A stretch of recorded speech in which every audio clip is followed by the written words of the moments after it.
Welcome to Only a Podcast. Two blokes upside down and many miles from home talk about popular culture and unpopular culture too.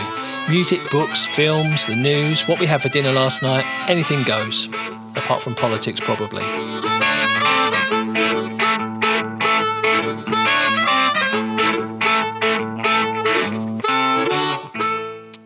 Kia ora koutou. Hello everyone. Welcome to episode 22 of Only a Podcast.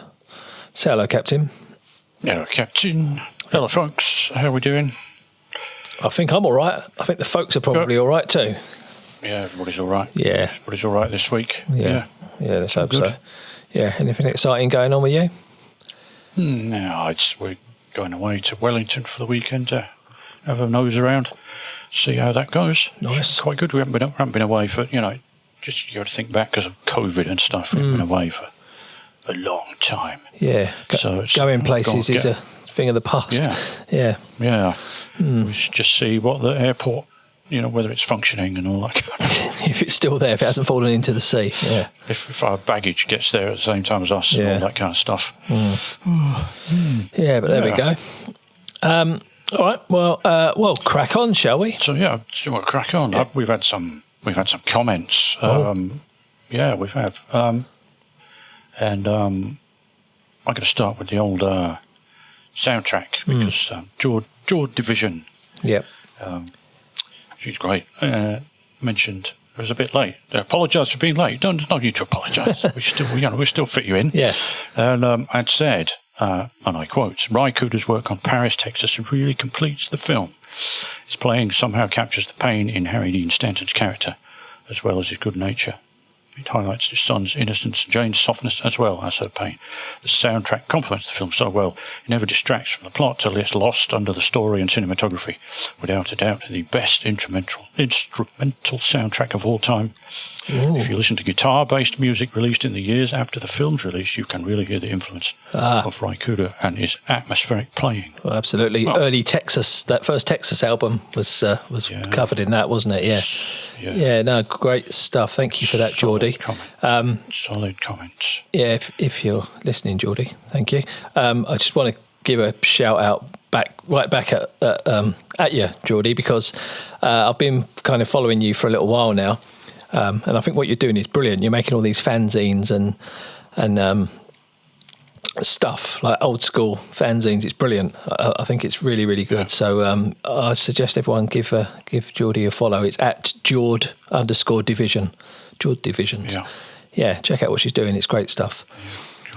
Yeah, good stuff. Our other question that we had last time around, which we were thinking about musicians who had plagiarised themselves by releasing endless tunes that all sounded the same. This came out of our appreciation of Lamont Dozier, who. Quick suggestion, the quick update, or whatever you want to call it. They wrote a song with the Hollands called The Same Old Song, which was, in fact, a rejig of Can I Get a Witness, I think. So that kicked us off into this. Is that Davosaurus? Go on. Has the penny just dropped here? Is that why it's called The Same Old Song? Yeah. Oh, so I didn't twig at the time. Right. Ka-ching. Yeah. Yeah, of course. Yeah. Okay. Yeah. Brilliant. So I put this out on Mastodon. Davosaurus mentioned the 60s garage rockers, question mark and the Mysterians, and basically said, with them and a lot of other bands at the time, if you're sort of ripping off the Kinks and you've got a Farfisa organ, guitar, bass, drums, then a lot of songs are going to sound the same. And that set me off down the down the blues channel, as it were, because yes, prime suspects there, John Lee Hooker, who seemed to record under bazillions of pseudonyms and doing exactly the same thing. Yeah. So there's John Lee Booker, John Lee Cooker, John Lee Birmingham, various other things for other labels without telling the label he was on, just so he could get more dosh. So that's kind of self-plagiarism, I guess, but not really, just re-recording stuff. But then, of course, the master, I guess, of all this stuff is Bo Diddley. Yes, of course. And not just doing the 3/2 ham bone rhythm or whatever it's called, akin to shave and haircut 2 bits kind of thing going on with his tunes. But apart from recycling that riff quite a few times, he was endlessly self-referential and released an eternal number of tunes which mentioned his own name, as well as sounding fairly similar.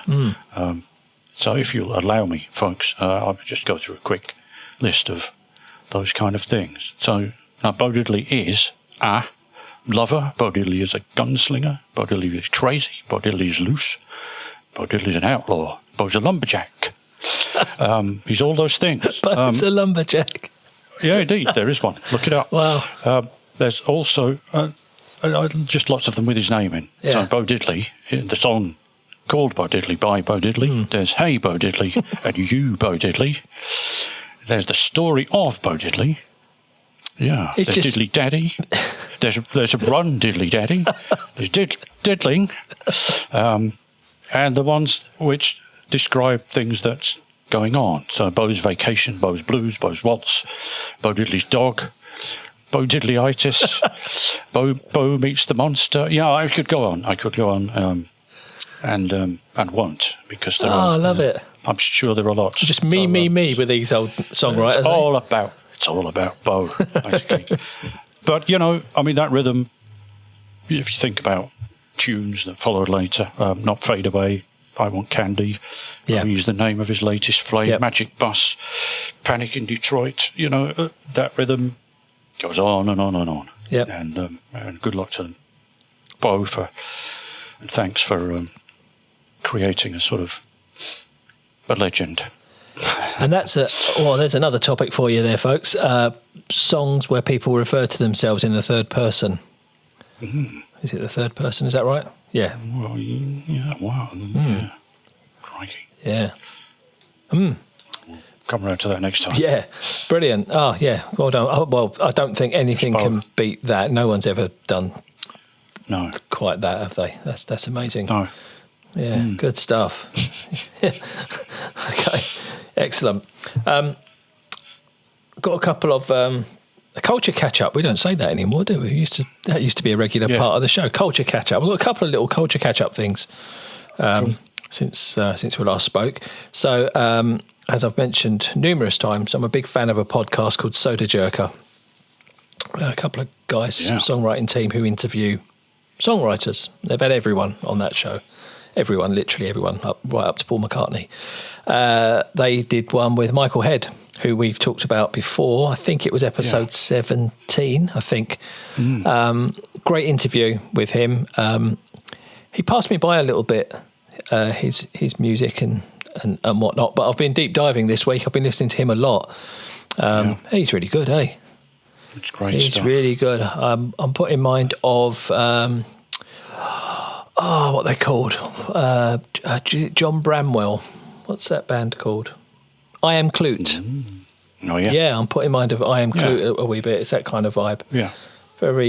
Very simple songs with great lyrics, simple melodies, simple playing. But it's all good. I'd like to get to see him live one of these days. That would be great if you toured. He plays live a lot. Did you? But I don't know if he gets overseas much. But he does play live a lot. Did you go back to Shack and Pale Fountains? His earlier. I listened to a Shack album a little while ago. I think you sent me the link. You recommended it a while back. So now I'm working my way backwards. Probably. I've got a feeling I might have seen the Pale Fountains back in the day. I saw a lot of bands back in the day, and I've got a feeling I might have seen them. I'm not sure. But Soda Jerker podcast. Do dive into it. Cool. There's another one of a similar in a similar vein called Rock on Tours. I don't know if you've ever heard of that podcast. It's Gary Kemp and Guy Pratt. Yeah, and they interview. It's been going for quite some time now. There's probably a couple of hundred episodes now, but they interview everyone who is anyone in the music biz. They're long episodes. They're an hour plus. But that's quite a good podcast if you like to hear kind of serious interviews with musicians. So I'd recommend that. Guy Pratt's probably played with anyone who was anyone. Exactly. He's bass playing dude for hire kind of thing. That's right. One of the Pink Floyd and the like. Yeah, he's been out there and done it. Yeah, so a couple of podcast recommendations there. Sure. Yeah. There was one thing that I'd like to mention off that just came out of the socials, and then I found this fact, which I didn't know, and it amazed me that I didn't know it, and I said it to you earlier on, and it's the fact that some double albums back in the day were originally pressed with side 1 and side 4 on the same record, and then 2 and 3 on the other record, so that you could put it in auto-change record players. So you could have side 1 and then the record would drop down and then you'd get side 2 and then you'd flip them over and then get side 3 and side 4. Wow. Because if you hadn't done that, you'd have to do a lot of faffing about by swapping albums and flipping them over more often and taking one off and putting another one on. And then that gave rise, apparently, to a lot of CD mispresses, because although I couldn't find any examples, some people said, well, CDs have been mispressed in the wrong order because they put side 1 and then side 4 and then 2 and then 3. And I thought, oh, this mind is blown. I never knew this. Never knew this before. So you know, your folks say the internet doesn't teach you anything about that. That's a useless fact that I was taught in between this one and last time. They've got to be quite collectible, I guess. If they're out there, there's probably people that collect them, I would say. I read on Twitter the other day that Danny Baker, who has an enormous record collection, is selling all his records, which I don't know what that's all about, but yeah, that'd be worth keeping an eye on. He's got some real rarities, you know, in amongst his collection. But yeah, I don't know why he's doing that, but yeah. Interesting. Okay, I'll carry on with the old culture catch up. Last night, watched the final episode of Only Murders in the Building. I mention it every episode because it's you know, they only release an episode every week, so it's taken this long to get to it. But you finally got to the end of season 2 last night. Brilliant ending, big twist. You know, it's like a sort of modern day Agatha Christie almost, really. I won't say too much, but a brilliant ending, and it looks like we're probably going to get another season as well. So do watch Only Murders in the Building, folks, on Disney Plus if you can. Yeah, I'm going to have to find time somehow. Yeah. Good. All right. But we have been finding time to watch things, because when we were thinking of what this episode could loosely be based around, we discovered that we'd been watching fact-based things. Documentaries, I think they call them. I believe that's the word, although mine isn't exactly a documentary. We'll get to that in a bit. But, and one I was pleased to see, New Zealand folks, for free on TVNZ On Demand. And we both watched it. We did. Something we've both watched. That's quite unusual. Flipping, we thought it was great. Basically, it was Stuart Lee, the comedian's documentary of Robert Lloyd and the Nightingales, and also formerly the Prefects, punk band called King Rocker. And what an amazing documentary it was. It really was brilliant. I mean, to watch, I mean, I'm always up for watching a music documentary, but, you know, when you watch one about a band or an artist that you don't really know much about, because I don't know much about the Nightingales or the Prefects, it was completely engaging. I really enjoyed it. You probably, I guess you know more about them than I do you? Well, no, not really particularly, because and the theme throughout the entire thing, and we're not giving any spoilers away by this, is the fact that Lloyd seems to have missed every boat that happened to sail past, basically. Yeah, that's right. by seconds. Yeah. You know, if it had been a couple of seconds earlier, he would have caught a particular trend or craze or whatever. I mean, some of it was due to his own intransigence, but just pure lack of luck, I guess. You know, if he'd have been in the right place at the right time, specifically the right time, he would have been much more successful than had turned out. Yeah, they could have been the Fall. I think still they could have been. Yeah, he could have. Yes, could have been Marky very Smith. much like that. Very much like that. And I guess they were, but the parallel is the fall, I guess. Yeah. The thing I liked about it was, folks, that Stuart Lee draws this strange analogy with a statue of King Kong, which was commissioned in 1972 to be displayed in the Bullring in the centre of Birmingham. Nicholas Monroe, the sculptor, I think. And the statue had been on display for a while, and Birmingham City Council was offered the opportunity to buy it at £2,000, and they went no, because nobody liked it. I don't like it. It's horrible. Big monkey. They didn't want this giant ape, a modern art ape in the middle of Birmingham, and thought it was pointless. So they didn't buy it, and it's still around, and they go and find it in the documentary. But Lee draws the analogy between Birmingham rejecting the statue of King Kong and Lloyd being rejected throughout his musical career by not only the citizens of Birmingham but pretty much everybody else as well. Yeah, hence King Rocker. And I don't know if you've seen the movie poster for it. So it's got Robert Lloyd in front of this statue, put in the same pose as King Kong, King Rocker. So I don't know really why that's on TVNZ of all things. No. But it is. I don't know how you can get it. I know it's on Sky Arts, or it was on Sky Arts when it came out. But I don't know where you can get it around the world. But look out for it, folks. King Rocker. If it being on TVNZ is the sign that it's becoming available on free platforms, then go through the list on your local iPlayer or your BBC thing or whatever. It might be there. You never know. It might just have sneaked on there and you didn't know. Yeah. Like me. Yes, I just went down the list and I thought, oh, there it is. I've always wanted to see that. It's great. Yeah, it was great. Yeah, a good documentary. Yes. I watched another documentary on Netflix called Trainwreck, Woodstock 99. Okay, so this was a 3-part documentary on Netflix. Each part represents one day in the fabled Woodstock Festival of 1999. They attempted to do Woodstock in 94, and it all went horribly wrong because people just got in under the fence and they didn't make any money, and it all went horribly, horribly wrong. So that's kind of forgotten about. So they tried again in 99, so 30 years after the original Woodstock. So, and the same people, Michael Lang, who was the original mastermind behind Woodstock, he did the 99 one, and he had a promoter called John Sher who was involved. It was in Rome, New York, and they chose to put it on an old Air Force base. Yeah, so there's already a fence around it, I suppose. It's a good start.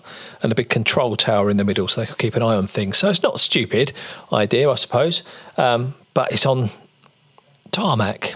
So a music festival on tarmac. Yeah. And it was roasting hot. Yeah. It was very hot. Not a lot of shade. No shade and very hot. And, well... I've written loads of notes for this, and I could be here for hours, I think, and I wouldn't cover everything. So I'll try and keep this brief. But essentially, what happened was that the whole thing fell into anarchy and chaos. I don't remember this at the time at all. I don't remember anything about this. I don't know. I don't know why I didn't know about this, but at this time in America, the kind of the mentality or the culture among young people, young men, I guess you could say, that kind of frat boy mentality. And a lot of the music around at that time was very kind of angry, Korn, Limp Bizkit, Kid Rock. It's all new Rage Against the Machine and all that. It was all kind of really angry and, that kind of stuff. And, the films that were around at the time, American Pie and all that, it was all a very laddish culture in an American way, and that shone through. It definitely wasn't peace and love. That was the audience they had at this Woodstock festival. So, they had this searing heat. There was they weren't allowed to bring any food or drink in with them, so they had to buy water, and it became scarce, and so they put the prices up, and they were charging like $12 for a bottle of water and stuff like that. There were hoses with taps for drinking and washing. That became contaminated with feces because all the toilets were overflowing. So the kids were feeling a bit ripped off, and they were getting a bit angry, and the acts that were playing didn't really help. I mean, you'd had the likes of Sheryl Crow and Jewel, attractive young women who were probably traumatised for life by their experience of appearing on stage in front of this lot. Every act just got pelted with whatever they could be pelted with. But then you had, I think, things really started to kick off when Limp Bizkit played on the end of day 2, I think it was. Fred Durst was really winding up the crowd. Really, he kind of incited a riot, you could say. I'm surprised he wasn't, arrested for it. But they started to go a bit mad, the crowd, fighting in the mosh pit and ripping stuff up and all that. They got more and more upset, the crowd, as the days went on. It culminated on the Sunday night, the headline act were the Red Hot Chili Peppers. And, they did their thing and it was fine. Then at the end of it, the organisers decided, Woodstock, peace and love, let's give everyone a candle. Searing heat, crazy crowd. They gave them all candles. So they started to burn everything. So they're ripping down the barrier fences, burning it. There's fires everywhere. The Red Hot Chili Peppers went off stage. The organisers came on, tried to calm the crowd down, couldn't do anything. So they said to the Red Hot Chili Peppers, can you go back on and try and talk some sense into these guys? So what did the Red Hot Chili Peppers do? Flea, by the way, is bollock naked. He's completely naked throughout the whole set. They go back on and they do a cover version of Jimi Hendrix, Let Me Get Next to Your Fire, just rocking the crowd up even more, right? So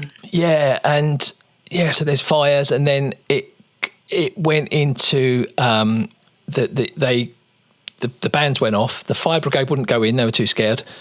So there's fires appearing everywhere. You've got lorries and gas bottles exploding. They got the big scaffolding sound tower thing out front. They pulled that over.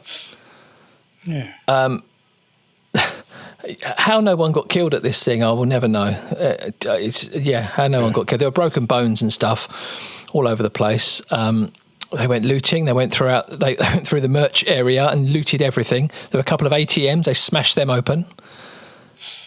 In the end, the National Guard came in to disperse them. Fatboy Slim was doing a set inside like an old aircraft hangar, and they'd found an army truck and driven it into the crowd.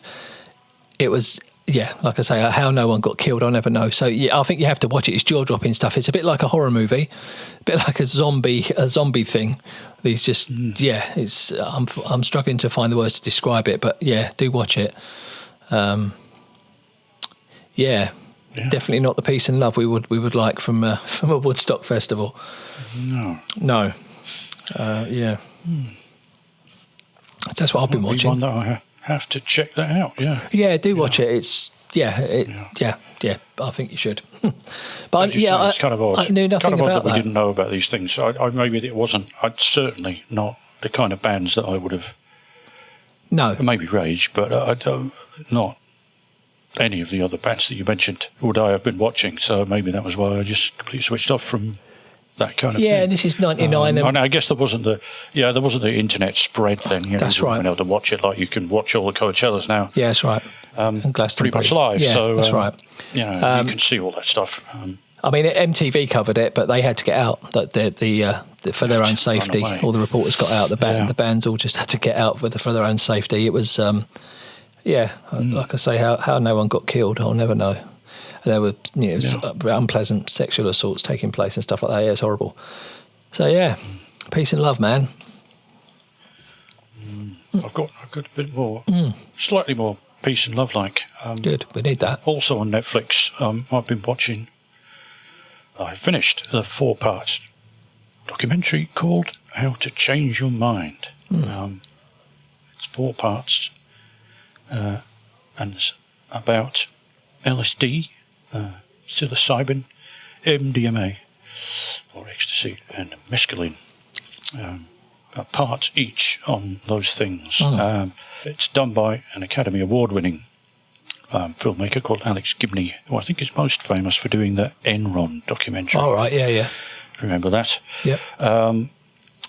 And also by a best-selling author called Michael Pollan, who has written, strangely enough, This Is Your Mind on Plants. It's basically what is happening in the medical field with this kind of new psychedelic renaissance, in that there have always been uses for these things, either historically or by research or whatever, or just by pure indigenous tradition, in the case of mescaline, that they've always been used for medication. So the documentary, everybody goes, "Ooh, no, terrible! You can't be doing this," but it actually explores the potential of these 4 things to heal and change, as it says, minds. I don't know quite the medical process involved in these things, but a lot of them, MDMA, as we kind of all know what ecstasy's great boon is, that everybody loves each other. But this and that and the others have been proved under controlled circumstances to be very beneficial for trauma, for post-traumatic stress disorder, anxiety in general, and many more things where it seems to refocus the mind in a different way. I stress that it's not everybody just necking this stuff randomly. It's in very well controlled circumstances, and nobody is jumping off buildings or any of that kind of stuff, which are the general horror stories that you hear about uncontrolled, especially LSD use. So I found it pretty interesting from that point of view. A very dry explanation from Michael Pollan. I'd quite like to read his book as well. It's been enlarging on just these 4 one-hour episodes, I think they are, about on those 4 things. Okay. It drew me in a bit more, because I thought, well, what can we watch? Let's watch this, see what it's like. Now I can always bail after the first one, and I wanted to watch the whole thing. It was really good. The mescaline one was excellent. I found it most interesting because it explained Native American and Mexican use of peyote, which you can get from, which is a cactus, I think. And there's another cactus which they renamed to be the San Pedro cactus. St. Peter, hey, it's religion. Pretty interesting stuff, and well worth 4 hours of your time. Yeah, good. I'll have a look at that. Yeah, it's good. Interesting. Good. So it's been all about documentaries, really, eh? It's been all about that, yeah. Now, I've got the other one, another sort of. It has a documentary element to it. So we've been out to the theatre again. Oh. To see a play called Dawn Raids, written by Oscar Kitely, who is actor, playwright, a multi-talented guy from Samoa, well known in on the New Zealand scene. I don't know if people will know the film Sione's Wedding, great local comedy here. He's in that. Are these the guys that were just on the project I was watching. Very probably. There's like two of them that have just released something new. Maybe that's it. I didn't know who they were. Yeah. They were part of a comedy act, like a comedy. Indeed, yes. He was part of Four group. something. Well, I can't remember what they were called, but he was part of a group called the Naked Samoans. That was it. Yeah, they were just on the TV just before we sat down to record this. Yeah. Okay, carry on. Sorry. Yeah. Then four of those guys were the sort of main protagonists in Sione's Wedding comedy film. And it was one of the best things I've seen on stage in a long time. It basically details the lives of Pacific Islanders in the 70s. To explain quickly, that the Dawn Raids were a government crackdown in New Zealand from 1973 to 1979 about cracking down on alleged illegal overstayers from Pacific Islands. They were first introduced by Prime Minister Norman Kirk, who discontinued them in 1974, but big bad Prime Minister Rob Muldoon's third national government reintroduced them and intensified them. It basically involved police squads conducting raids on homes and workplaces, usually at dawn, generally with very large dogs, and almost exclusively towards people from the Pacific. And overstays and their families were prosecuted and then deported very quickly. It was incredibly controversial. Pacific Islanders were about a third in total of the complete number of overstayers, but they accounted for 86%, I found out, of those arrested and prosecuted. Okay. Of course, the majority of overstayers were white, from Great Britain, South Africa and the States, who'd merely pitched up in New Zealand on a ship, walked up walked up Queen Street, got a job, and stayed there. It fell heavily on Auckland at the time, and the Maori community was affected because, the police didn't really discriminate between Maori and Pacific Islanders. Maori were told to carry passports with them in case they were stopped by police. So it's just all insidious, horrible, terrible, bollocks, awful stuff. And surprise, surprise, and here's something which rings true to a lot of countries around the world at the moment. The raids continued, this is off Wiki, I think, as a policy to 1979, when they were halted by the Muldoon government, as deporting migrant workers was a burden to the struggling economy. Wow. How nice. How cynical, you bastards. So Oscar wrote this play, but he wrote it when he was 23, and he was in Christchurch, and that was originally shown in 1997, and it was shown twice in Auckland and Christchurch. So 25 years on, prompted by Jacinda Ardern and the government's formal apology for the Dawn Raids, the move came to resurrect this play, and resurrecting they have, and it's a striking piece of business. It really is. Genuinely terrifying in places. When the police come around, the stage goes dark, and they're shining their torches in the eyes of the audience. I can't imagine how terrifying it must have been. It has elements of humour in it, but that's entirely to explain the good character of, the people that were involved. A very striking thing indeed. I've got to recommend it, but I don't know where people are going to see it again, unless there is a sort of filmed version somewhere, or whether it gets put on again in the future. I think it is still on until September, maybe another week or so. Cool. If you've not seen it, folks, get out there and get some tickets. Good I'm one. sure there's tickets left. Really great. And if you want to read up on the Dawn Raids, have a look at that. And we'll also, I found a documentary on the Ends On Screen website, which I'll put in the links to the show notes, which tells us more about it. Yeah. Great stuff. Yeah, good. A bit of culture there, a bit of theatre. Bit fancy for me. It's good.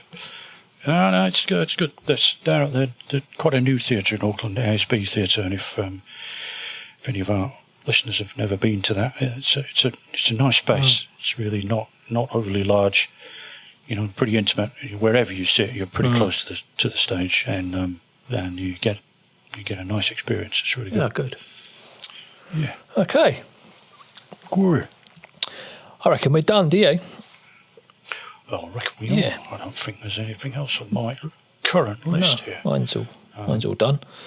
All right. So, once again, thank you for listening. Do please share, like, repost, retweet, re-story, I don't know, all those things.